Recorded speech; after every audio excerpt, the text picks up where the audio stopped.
Hey, my name is Clara. I'm 59, and I've been working as the head nurse at a small but well-established clinic in the heart of the city for the last 16 years.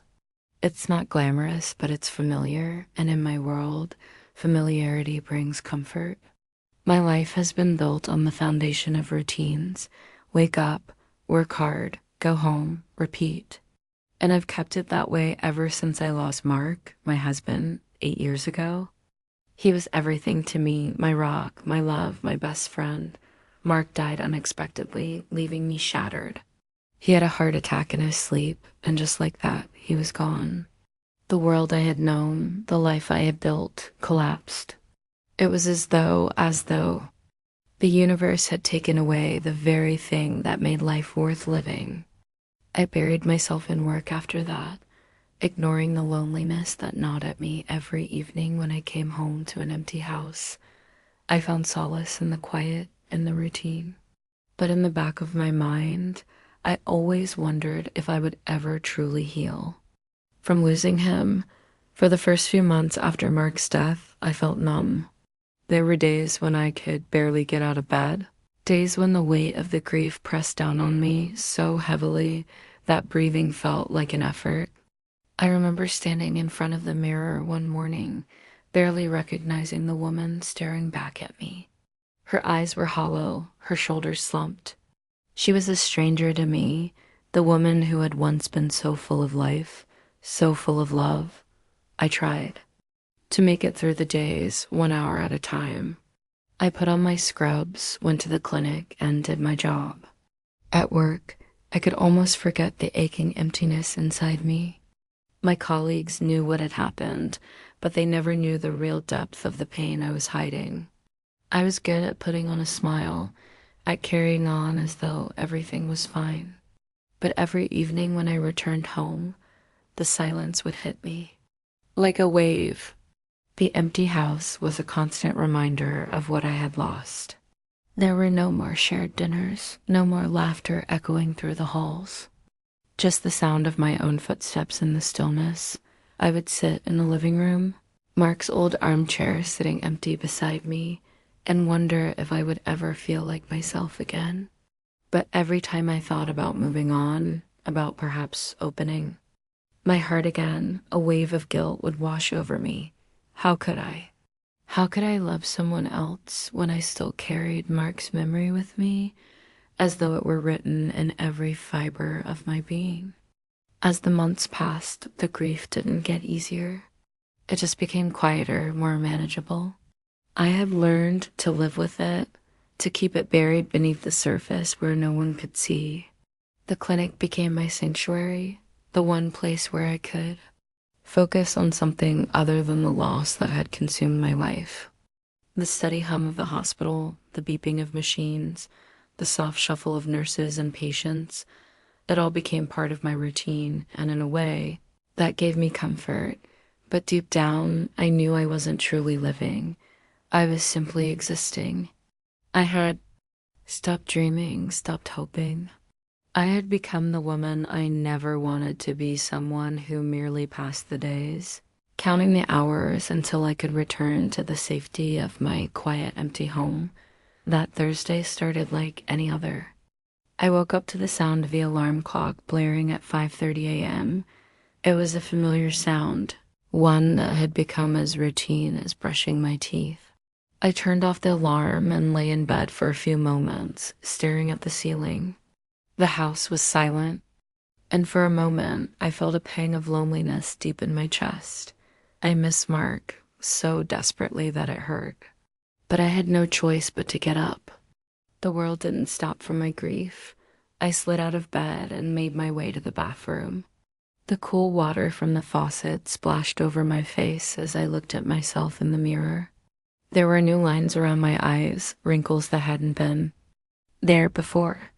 My hair had started turning gray, and I had stopped trying to cover it up. The woman I saw in the mirror was a reflection of time moving forward, of a life that was continuing on without Mark, but I wasn't sure if I was moving with it or if I was just standing still. After my morning routine, I headed to the clinic. The drive was always the same, quiet and uneventful. The streets were still dark, the city only just beginning to wake up. I arrived at the clinic around 6:30, ready for another day of tending to patients, managing the team and keeping everything running smoothly. The clinic was busy that day, as it always was on Thursdays. Patients came and went, each with their own stories, their own struggles. I listened, offered comfort, and did what I could to help. It was the one place where I could lose myself in the needs of others. But that day, something was different. It started when I noticed a new face in the hallway. A man in his early 40s, wearing a crisp white coat. I didn't recognize him, that there was something about him that caught my attention. His presence seemed to fill the space around him. He was talking to one of the doctors, laughing softly, but there was an air of professionalism about him that was impossible to ignore. I continued with my work, but I couldn't shake the feeling that something had shifted. A soft voice in the back of my mind told me that this new doctor was important somehow.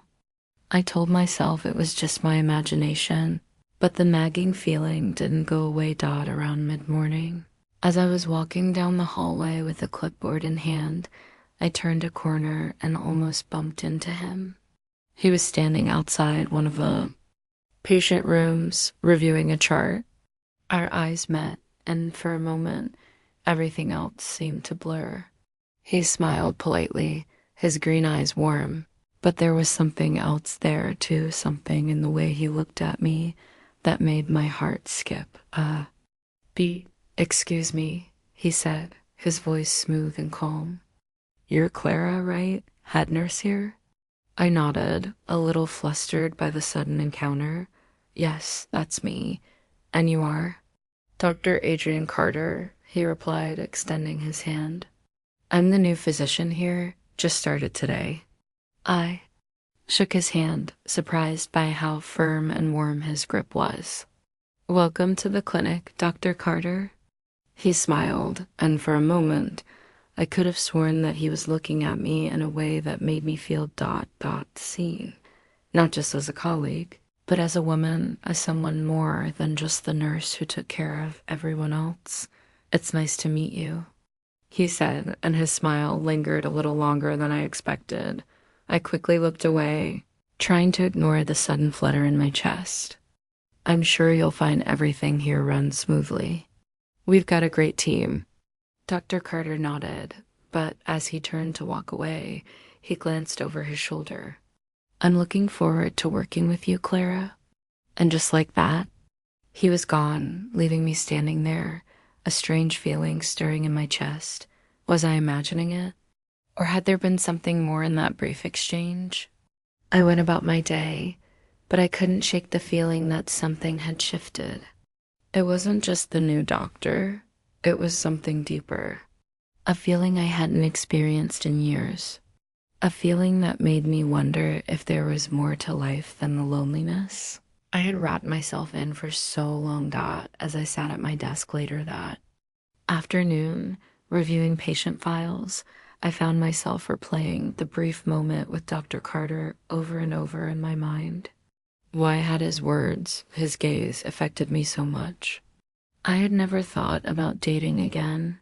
I had never thought about anything but keeping my head down, keeping my routine. But that question kept echoing in my mind, and deep down I wondered, was it possible to start living again? Could someone come into my life and make me feel whole, even after all these years of pretending to be okay? Could love really come back to heal a broken heart? I wasn't sure. But for the first time in a long time, I couldn't help but wonder. After the brief encounter with Dr. Adrian Carter, I couldn't shake the feeling that something in my life was about to change.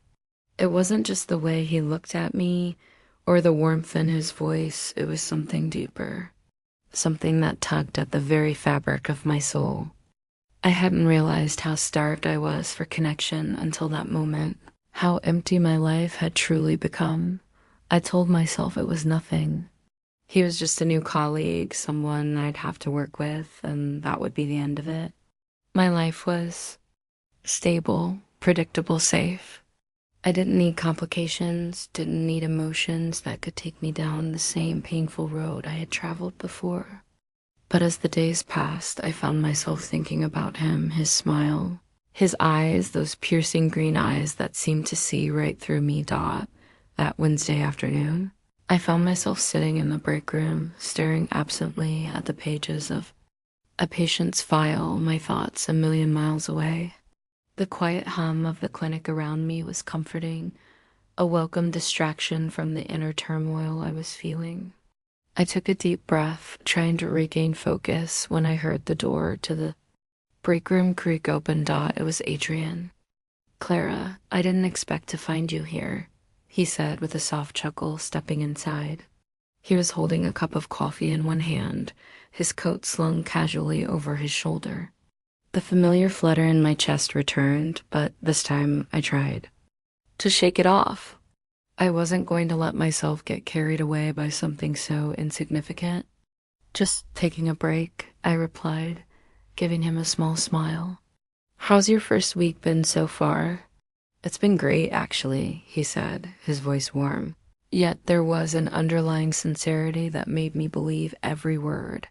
"Everyone here has been really welcoming. It's been a bit of an adjustment, but I'm settling in." He paused for a moment, then added, "I've been meaning to ask you something, Clara." My heart skipped a beat. There was something in his tone that made the words seem more important than just casual conversation. "Of course, what is it?" I said, my voice a little softer than I intended. Adrian hesitated for a moment, as if choosing his words carefully. "I was wondering if you ever get time to do something outside of work. I know we all get busy here, but I was thinking maybe we could grab dinner sometime, just to talk and get to know each other better." I was taken aback. My breath caught in my throat, and for a moment, I couldn't find the right words. Dinner? With Adrian? I hadn't considered the idea of seeing anyone in that way for so long. My mind raced with a dozen different thoughts. Was I ready to date again? To put myself in a situation where I might open my heart to someone, only to have it broken once more? But even as my mind screamed at me to be cautious, my heart was pulling me in the other direction. I hadn't realized how much I missed the simple act of sharing a meal with someone, how much I missed feeling seen and understood. Maybe this was what I needed, a chance to feel something other than loneliness. I'd like that," I said, surprising myself with my honesty. "I think I'd enjoy that." The words felt strange on my tongue, but they also felt right. There was something about Adrian, something that made me feel safe. Despite my reservations, a genuine smile spread across Adrian's face, and I could feel the air between us shift. It wasn't just a smile of politeness, it was the kind of smile that held promise. Promise of something more, something that could heal the scars of the past. "Great," he said, his voice light. "How about Friday night? There's a little bistro downtown I've been wanting to try." I nodded, feeling a mixture of excitement and apprehension. "Friday works. I'll meet you there." Adrian gave a nod of approval before he left the break room, and as the door closed behind him, I was left sitting there, my heart pounding in my chest. Was this really happening? Had I really agreed to meet him outside of work to share a meal with him? For the first time in years, I felt a spark of something I hadn't allowed myself to feel. Hope. But even as the excitement buzzed through me, doubt crept in. What if I was rushing into something I wasn't ready for? What if I hurt him, or worse, hurt myself? It was so easy to imagine the worst possible outcomes, the pain of losing someone again. But as I walked back to my desk, I tried to push those thoughts away. For the first time in a long time, I was willing to take a step into the unknown. The days leading up to Friday were a whirlwind of anticipation. Every time I thought about the dinner, a mix of excitement and nerves twisted in my stomach. I tried to focus on my work to stay grounded, but every now and then I caught myself thinking about Adrian, what he would wear, what we would talk about, whether he was really interested in me or if this was just a casual dinner for him. But when Friday arrived, the question seemed to fade. I spent the day preparing myself, picking out an outfit I hadn't worn in ages, one that made me feel confident but still comfortable. I did my hair, applied a little makeup, and for the first time in a long while, I found myself looking forward to something. I arrived at the bistro a little early, my hands trembling slightly as I waited for Adrian to arrive. The warm glow of the restaurant was inviting, and the soft hum of conversations around me calmed my nerves. The hostess led me to our table, and I sat down, trying to control the fluttering in my chest. A few minutes later, Adrian walked in, looking as handsome as ever in a simple but well-fitted blazer and jeans. His eyes scanned the room until they landed on me, and his smile was instant. "Clara," he said, his voice warm and genuine. "You look beautiful." I blushed, feeling a wave of warmth spread through me. "Thank you, Adrian. You look great too." We shared an easy smile before he took his seat across from me, and for a moment, it felt like the rest of the world had melted away. The noise of the restaurant faded into the background, and it was just the two of us. We talked about everything and nothing, our favorite movies, our favorite foods, the things we had in common. There was a lightness in the air, a sense of ease that I hadn't felt in so long, but as the evening went on, I realized that it wasn't just the conversation that made this night special, it was the way Adrian made me feel. He listened to me, truly listened. He made me feel important, not just as a colleague, but as a person. His attentiveness was so refreshing, so different from the distractions of my past. It was as if, in that moment, nothing else mattered, but the connection between us died by the time dessert arrived. I was completely at ease. We shared a slice of chocolate cake, and for the first time in years, I allowed myself to just enjoy the moment, to feel something other than the constant ache of loss. It was as if Adrian's presence had wrapped me in a warm cocoon, one that shielded me from my past and allowed me to embrace the possibility of something new. As we finished our meal and got ready to leave, Adrian stood up and offered his hand to me. "I'm glad we did this, Clara. I've really enjoyed getting to know you." I took his hand, feeling a rush of warmth spread through me. "Me too," I said, smiling up at him. "Thank you for making tonight so special." As we walked out of the bistro, the cool night air brushed against my skin, and I couldn't help but feel a sense of hope, of possibility. Was this the beginning of something new? Could Adrian be the one to show me that it was possible to heal, to love again? Only time would tell. But for the first time in years, I was willing to find out. The weeks that followed that night with Adrian were filled with a mix of excitement and hesitation. Every time I saw him at the clinic, the world seemed to pause for a moment. It was as if everything slowed down just enough for me to take in. His presence, his steady gaze, his smile that seemed to light up the room. I couldn't help but feel drawn to him. But with every flutter of excitement came a wave of uncertainty, a voice deep inside me that kept whispering, "You're not ready. You're not ready to feel this again." Yet, even as I fought the fear, something in me had already started to shift. There was a tenderness in Adrian that I had never encountered before. He was patient with me, never rushing me or pushing me to feel something I wasn't ready for. He understood the delicate nature of my heart, the fragility of what I had been through, and he respected that. But at the same time, there was an undeniable pull, a deep, magnetic connection that neither of us could ignore. I remember one late afternoon, a few weeks after our dinner, when Adrian asked me if I wanted to go on a walk with him. The weather had turned warmer, and the sun was starting to set, casting a golden hue across the city. The thought of spending more time with him, away from the sterile walls of the clinic, filled me with a quiet anticipation. We walked side by side through the park, the crunch of the leaves under our feet the only sound between us. Adrian had a way of making silence comfortable, of making me feel safe in my own vulnerability. "I've been thinking a lot about us," he said, breaking the silence as we reached a bench by the lake. His words made my heart skip. "And I want you to know that I'm in no rush, Clara. I respect what you've been through, and I'm willing to wait. But I need you to know that I care about you, and I'm here for you, whenever you're ready to take the next step." I looked at him, the sincerity in his eyes making it hard to breathe. It was as though his words wrapped around me like a blanket, keeping me warm against the cold of my doubts. "Adrian," I started, my voice faltering. I had never let myself be this open, this honest with anyone since Mark, but I couldn't deny what I was feeling. There was something inside me, something deep and real, that was pulling me toward him. It was both terrifying and exhilarating. "I've been so afraid for so long," I whispered, my voice barely audible, afraid to feel anything again. Afraid to let anyone in.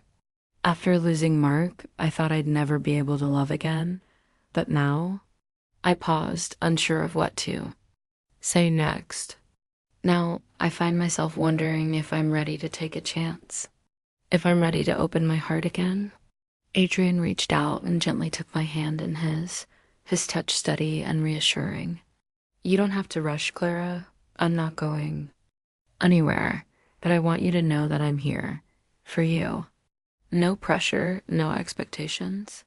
Just us figuring this out together." Tears stung my eyes, but I quickly blinked them away, not wanting to break the fragile moment we had just shared. I didn't know what the future held, but for the first time in a long time, I felt like I had a glimpse of something beautiful, something worth holding on to. Over the next few weeks, Adrian and I continued to grow closer.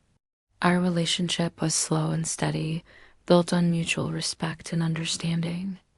Every conversation, every shared smile, every touch felt like a piece of the puzzle falling into place.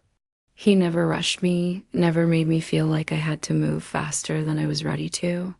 But with every passing day, I could feel myself opening up more, allowing myself to trust again, to believe in the possibility of love. But as much as I wanted to embrace this new chapter, the ghosts of my past still lingered. There were moments when doubt crept in, when the fear of getting hurt again threatened to overshadow the joy I was beginning to feel.